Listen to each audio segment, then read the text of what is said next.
What's going on, friends? Logan Myers here for Cinephellas.com, and tonight we're talking about one of my favorite Wes Craven films from 1991.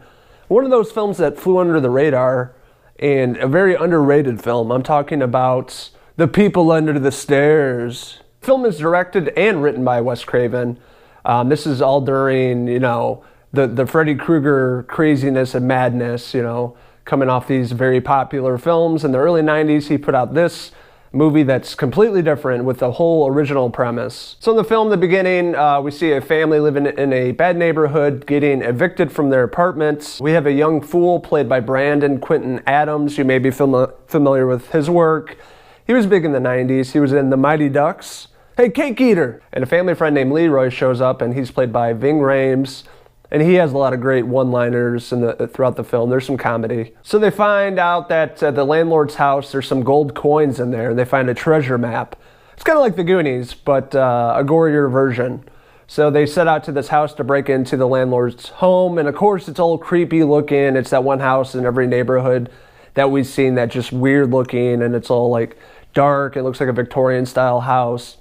So they show up there and they break in to find this gold and find these gold coins.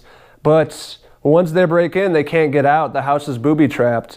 So if they touch the door, they get shocked. The windows throughout the house shut on their own, and they lock, and there's bars on the windows, so they can't get out of there. So they're trying to figure out what the fuck to do. They encounter the people that live there. It's a man and a woman. You may be familiar with them. These two characters are also in Twin Peaks as a married couple. I'm talking about Everett McGill and Wendy Robie, played man and woman, and brother and sister in this movie, and sexual partners. So it's pretty weird. They're hearing some weird shit in the walls. They found out that there's a guy named Roach that lives within the walls.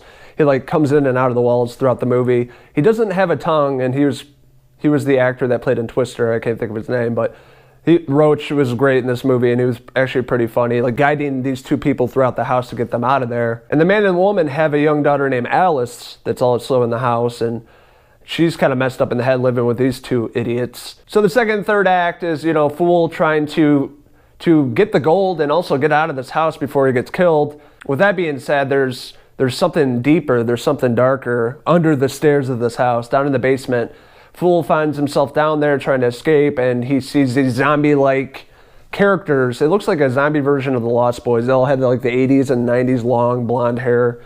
But they're all zombified in their face, and their eyes are black. Probably because they're, in the dark all the time, and their pupils are just black because they never see light. And when we actually see these zombie-like people and find out the story behind them, is basically the landlord and his sister kidnap these people and just put them in the basement, feed them flesh, like human flesh, like a zombie. So they throw the food in this cage with all these people, and that's how they eat, and they never see the light.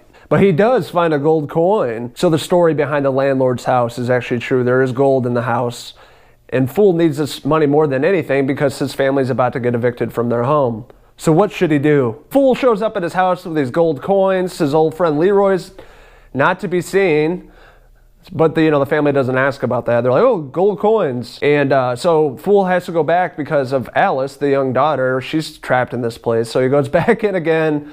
He goes back to the house he just escaped from, and he kind of goes through the cupboard. He finds his way back in. He comes through the cupboard and finds her and sets up the final act of the film. He has to stop him once and for all. So what's he do? Blows up the house.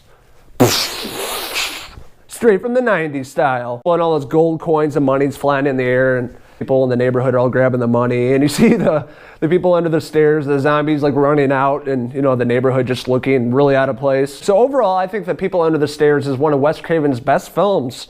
I think so. It's up there next to Nightmare on Elm Street, in my opinion. I'm really going to recommend checking this film out if you've not seen it. The brother and sister were great in this film. They were really great villains and scary as shit, and also just very disturbing. I want to talk about the makeup work on, Roach and the People Under the Stairs. I mean, it was top notch. We had Greg Nicotero. You may be familiar with him if you're a fan of the horror genre. He's worked on many, many films over the years.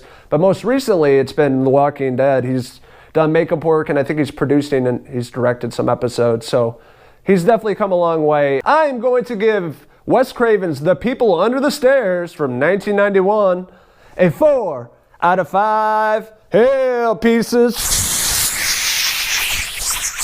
So what do you guys think? Have you guys seen this film? Have you not seen it? Is this your favorite Wes Craven film? What is your favorite Wes Craven film? Let us know in the comments below. And don't forget to hit subscribe. This is Logan Myers signing out from under the stairs with all these people. Until next time, cheese!